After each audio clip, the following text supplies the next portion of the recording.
My name's Steve and I love people who make things. You might need to take off your trousers, and we see... A number of times people have asked me to take off my trousers in a workshop hand. They sit at the heart of our communities, spreading wealth across the country. I look forward to Mondays. I love Mondays too. And I'm going to die here. I'm never going to retire. The isolation is great. No crowds apart from the tourists and sheep. And the occasional podcaster like me. Sorry about that. Yeah. These are uncertain economic times. Keep our manufacturers alive and we'll thrive. We all learn how to do everything here because there's so few of us left. It is becoming a little harder to get young kids out of college that want to get their hands dirty and learn some of these very traditional art forms. Join me as we compile a list of the greatest items made in the UK and hear stories from inside our factories. My father has a phrase, he said, you should plan like you're going to live forever and live like you're going to die tomorrow, which I think is a very good way of looking at it. We need you to live much longer than that, Martin.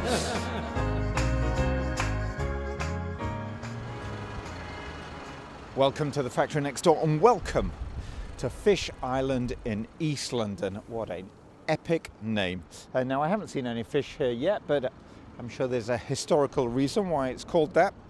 We are a stone's throw away from the National Stadium, where we hosted the London Olympics 2012 on a small industrial estate, really. And we are here to celebrate something very dear to my heart. Well, should I say dear to my face? The Optical Glasses. Now, Curry and Paxton, I'm told, have their workshop here where they make their glasses. I'm going to use mine to try and find them. Whilst I do that, have a listen to what's coming up in this week's show. Curry Paxton at the end of the 19th century was a forerunner in the world of British ophthalmology. What makes you think I'm going to be a maker of glasses? My Grandad. Boots, the chemist, ripped the name down from above the door of all the retail spaces. There was always people that were interested but could never actually do it. So Mathieu really opened the doors for everyone. That changed my life. What made you so convinced that putting in family money was the right thing to do? I spent 30 odd years in the fashion industry, became very disillusioned with it. With eyewear, I wake up in the morning and think, well, actually, I'm making something and selling something that actually serves huge value. I'm Peter Lynes, and I'm the director at Curry Paxton. Okay, Peter, tell me where we are right now. We are here today at our production partner, Eyewear. The clue's in the name. And we've been working with these guys now for coming up to 3 years, I think. And so we have a very, very nice symbiotic relationship. These guys are craftsmen. So I'm loving this. So we've come in. It's actually one single room, as far as I can tell, quite large, just a myriad of different machines, just like loads and loads of different machines, like a 2, 4, 6, 8, 10. I mean, there's about 15 just on this workbench in front of me. And then what one of the chaps has just been doing is holding up, I'm going to get the terminology wrong, holding up pieces of perspex to the light, looking at all of these beautiful colours, which I assume are the basis for the glasses you made. They looked amazing. Yes. What's it called? Cellulose acetate. That's easy for you to say. What you just described is testament to the fact that the processes that these guys go through are truly handcrafted products. Mila will expand upon that for us. Mila, hello. Hi. How are you doing? I'm good. Tell me a little about the process. Where does it begin? So the process technically begins not here. It begins in the acetate manufacturer. Right. So acetate comes in these big sheets. I can't actually remember the specific size of it, but that's okay. It's like I'm not going to test you. So 1.5 meter by 80 centimeters or something. I would describe them as very large sheets of plastic, but I know that's the wrong terminology. That's what they are.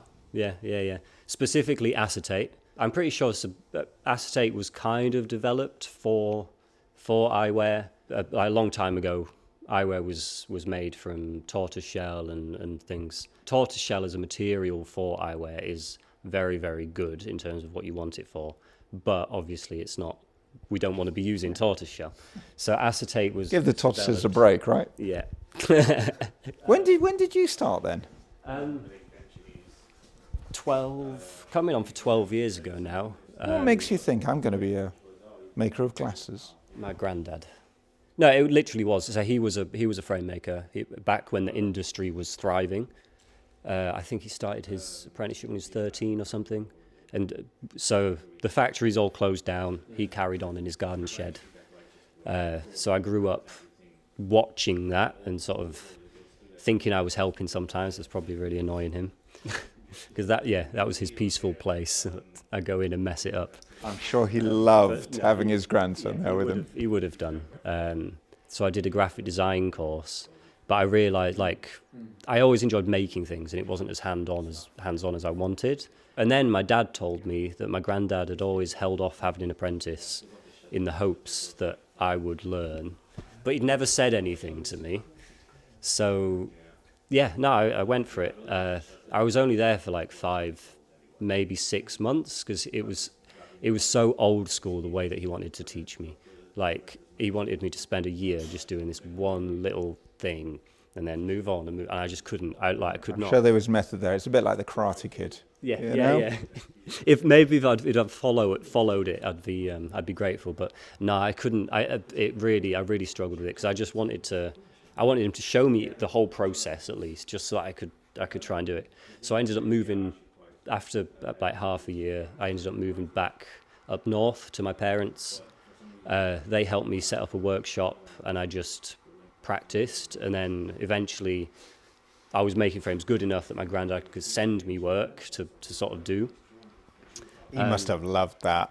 He never now he expresses how happy he is and stuff, but he's very internal, never really. But no, you could always see the smile on his face when he's. So we just stepped out of the workshop into some seating area in the courtyard, which is very, very nice. It's not too windy, and it's even a little bit of sunshine. Peter, just help me understand a little bit about how you ended up here.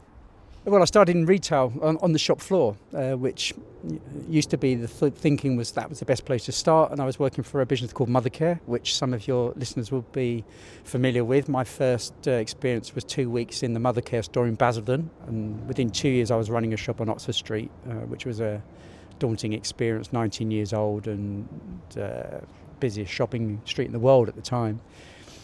And realised I didn't want to do retail. I hated it. So I got involved. Even though you were obviously very good at it. I wasn't very good with customers. I wasn't very good. That does seem a problem. I wasn't very for good retail, with the Joe Public. Peter. Yeah. So I decided that behind the scenes was better than in front of house. So I got involved with lots of different things, and then in '94 I was approached about a position with Fred Perry. And I'd grown up with Fred Perry. Like everybody, I had a story to tell about it. It was ingrained in my childhood. And I thought this would be great. So I joined them. And then on the first 2 days I was there, realised that the business was going through a massive rationalisation, people being very redundant left, right and centre. Interestingly, the factory in Leicester that was making the polo shirt at the time was closed down. I spent 12 years at Fred Perry. I received an education from a very bright man who is probably the best at branding that I've ever come across. So I understood how to create value in a brand, and particularly in a British brand. And then ended up working for another British brand called Peter Worth. And then a friend of mine, Oliver Spencer. Oh, there's a plane coming into land at City Airport. A good friend of mine, Oliver Spencer, who I'd known for many years, asked me to join his business to help him grow it. Decided I wanted to do something myself, consulted for a number of years, which is when I came across Curry Paxton, a guy that I was doing some work with at the time, introduced me to the brand. So I helped him launch it. My family came to the party in terms of providing funding to get the thing off the ground as a separate corporate entity and to create the first collection. Wow, so you were in from the start Yes. as an investor. And when I say from the start, I guess what we're talking about is the rebirth. We are talking about the rebirth. There was a 30-year hiatus from the disappearance of the brand. I use that word loosely because it wasn't really a brand. It was a retailer back then. There were 50 optical stores across the UK, and it was acquired by Boots, the chemist who, despite promising otherwise, ripped the name down from above the door of all the retail spaces and put boots up, and hence the name disappeared. So there was a 30-year hiatus between that and 1987 and the relaunch of the brand, which actually was technically 2020, just as 3 weeks before COVID, I think, maybe a week before COVID. I want to jump in here, Peter. What made you so convinced that putting in family money was the right thing to do to give, rebirth to a brand that had disappeared for 3 decades? Probably because the story is so strong. It's arguably the strongest brand story I've come across in my career. I've spent my entire career running around the world. I've spent a lot of time in Asia, particularly in Japan. I've spent a lot of time in North America. And I've learned over the course of that time that British brands have a place to play on the international stage still. And if you can accompany that with a British-made product, then you've got a strong proposition. Of course, execution is everything. Wrapping it up and positioning it to that audience in the right way is critical. But I had some experience of doing that. So I convinced my family that this was a good investment. Hi, I want to jump in here and give a shout out to our show's partner, a company that has a long history of helping manufacturers optimize their operations. Aviva is a leader in industrial intelligence and was founded almost 50 years ago in Cambridge. Its software connects and empowers people to improve plant productivity, sustainability, and business agility. And if you're interested in manufacturing, which I'm guessing you are if you're hanging out with me, Aviva's got a newsletter. Please do sign up to it. Go to www.aveva.com/factory. I'll put the website in the show notes. My thanks to Aviva for supporting our manufacturers and our show. Our machines here, a lot of them are made by a company called Small Batch Tools. So Maciej, the engineer of Small Batch Tools, he was the production manager at Qubits and started seeing that frame makers like me couldn't really get the equipment. So you're either getting old school equipment that's really clunky, or you're pay $500,000 for a full manufacturing thing. So he started developing these machines and using them, and that changed my life really. Like because he made everything more automated, and then I started using it. Prior to that, I was making things completely by hand. Wow. You mentioned that frame makers like us. Without being rude, are there many around? No. So I was the first young apprentice in over 50 years. But there was still some remnants. So like people like my granddad, so there was a few of the old guys, Lawrence Jenkin, Dave Cox, Wally, a few of them. And then there was always people that were interested but could never actually do it. So Maciej really opened the doors for everyone. Oh, thank you, Maciej. It's growing thanks to you. Big shout out there. Yeah. Okay, so you've cut out the bits. Yeah. So presumably you've got the front and the temples. So we end up with a cut like this. Oh, I see. Okay. So it's still in the slab, but you can see the surface here. Very rough. Yeah. With the 5-axis CNC we're going to get, this will be completely smooth. Right. Which is part of why we're getting it. Yep. What we do is we put it in these tumbling barrels. So we put it in there overnight. One of them's rough, one of them polishes. So we still have to sand it, fairly, get rid of all these marks from the CNC. But then we chuck it in there. We usually do it because we're on a time frame, like one night in each, but you can leave it, a few nights and it will get smoother. So I know about these tumbling kind of barrels. I've seen them in previous factories, and they're just full of little beads of a certain material, and you throw in the frames and they just vibrate. Yeah. Right, and smooths them all out. What kind of things do you have in there? What materials do you have? Birch chips. So inside this one, they're like rough, big diamonds. And we put pumice powder, so literally just powdered pumice stone, and binding fluid, which is pretty much just oil, and create like a rough slurry. And then in this one, this is little cubes, and in that we put polishing paste, so similar to how you polish your car or something, it's a paste. So you can throw the parts in there overnight. Yeah. Yeah. Yeah, the longer you leave them, the more shiny they are. One of the things you mentioned, which I want to pick up on because I'm fascinated by this, is you talked about how you had a great teacher at one point in your career, and you learned, and I'm quoting it back to you here, you learned how to create value in a British brand. How do you do that? Understanding, in the first instance, what does it mean to its audience? With a brand like Fred Perry, we all have an emotional attachment to it because we all grew up with it in our childhood, and mine was an interesting one because I used to wear a button polo shirt, but actually I don't think it was Fred Perry because I couldn't afford them, but I called it a Fred Perry. So it became synonymous with that look, and it, over a period of time, those memories become indelibly printed in your unconsciousness, and you form an attachment with it. So that is key to it, is understanding the emotional attachment that exists between the brand, the product, and its customer. Then it's about creating both a visual and a narrative that meets the expectation of your audience, the way that you present your brand to them. Key to all of this is authenticity. I can understand building an emotional attachment to a Fred Perry t-shirt. I certainly had a Fred Perry t-shirt when I was old enough to be able to afford one myself.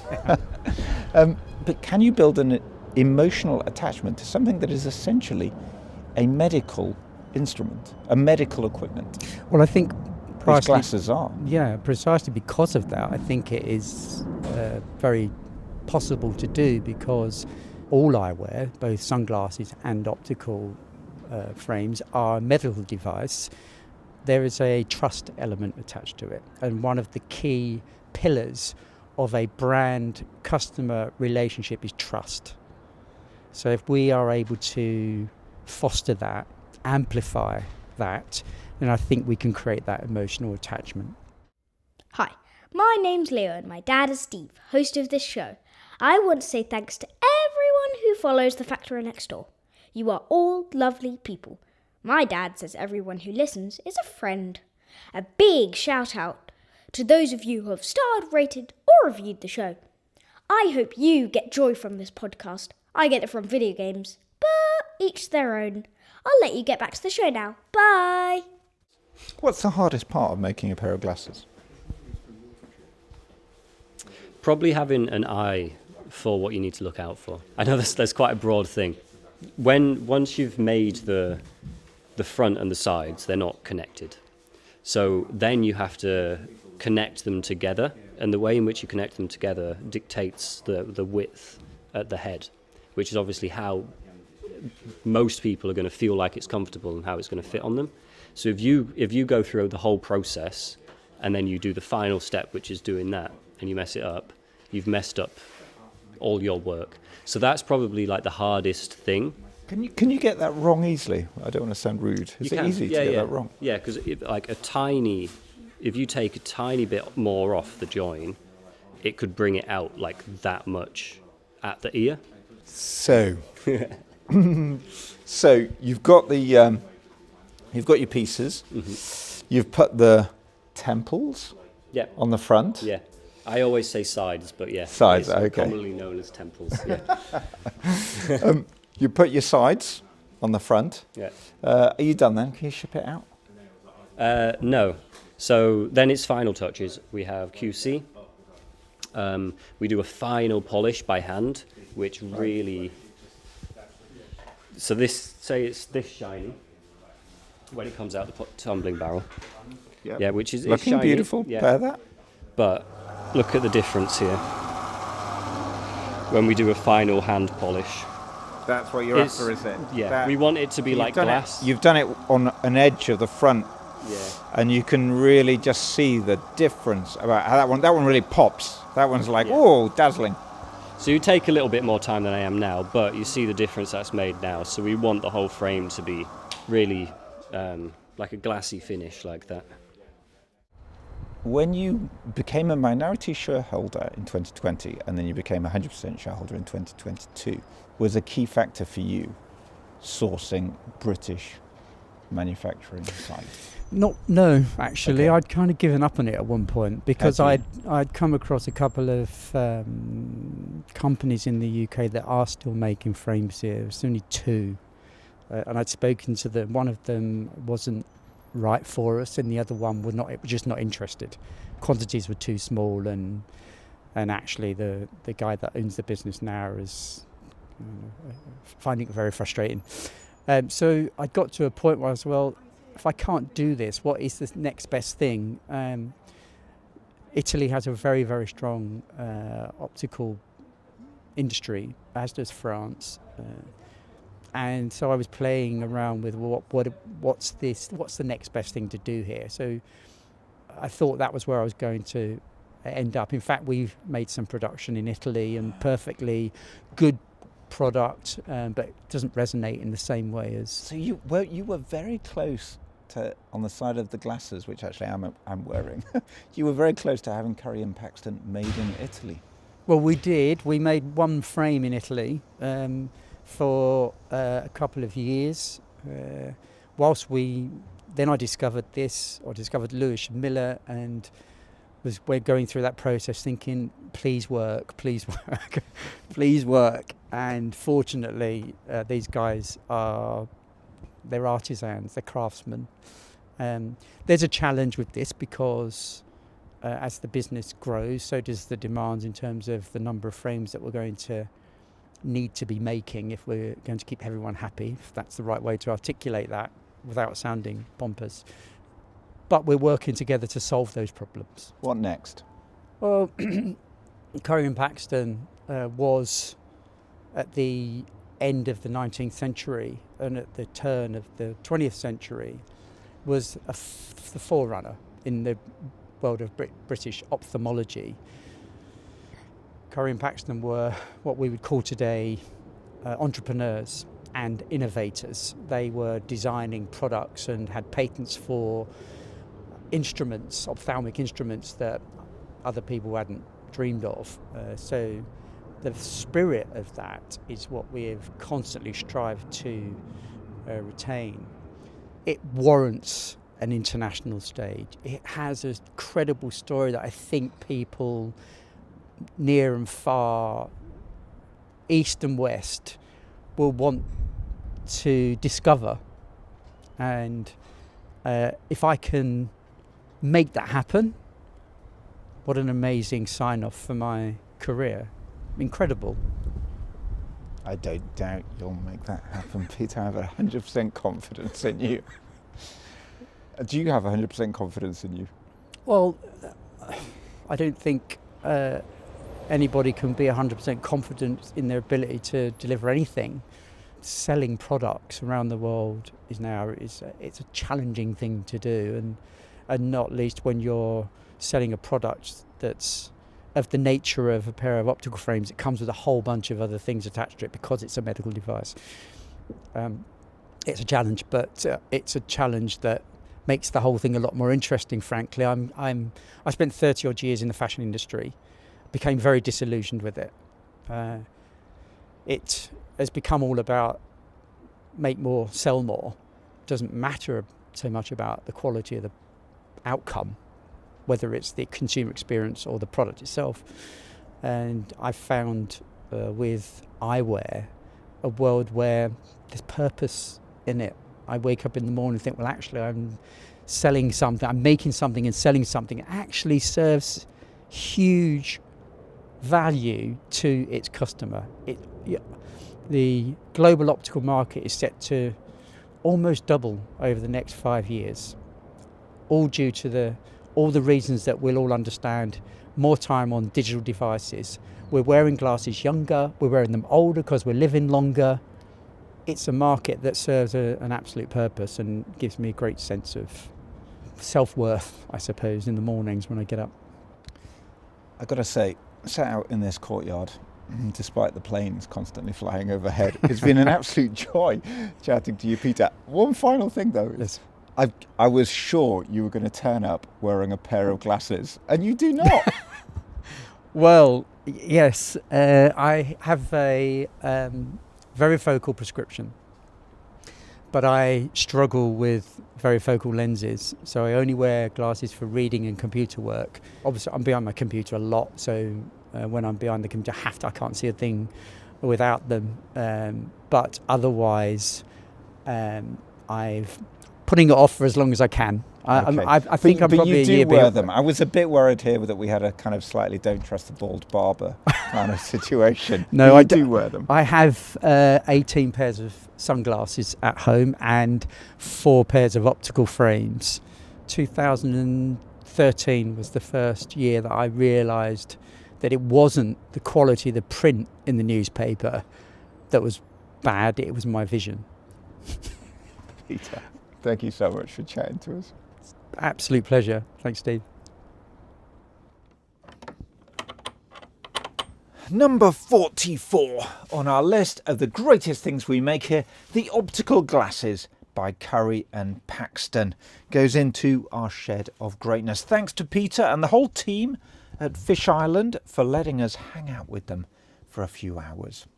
Now, I recorded this show before Christmas, so I've not yet had the opportunity to wish you all a very happy 2026. I start this year with hope, and I shall be clinging on to it for as long as possible. A lot of my hope flows from you and the beautiful people who get in touch. Aid1 or Eaid1, not sure how to pronounce that. Thanks for the review either way. I am so pleased you found us and you're enjoying hanging out with us. Claire from Ireland, thank you so much for buying me coffee to help keep this show on the road. Likewise, Anne M, I am sending you a virtual hug. M Corp, glad you enjoyed the puns in the last episode. And Rob Capaldi, always grateful for the support. Okay, let's meet again in 2 weeks for more adventures. For now, wherever you are, whatever you're doing, I hope you're happy. Until next time, bye.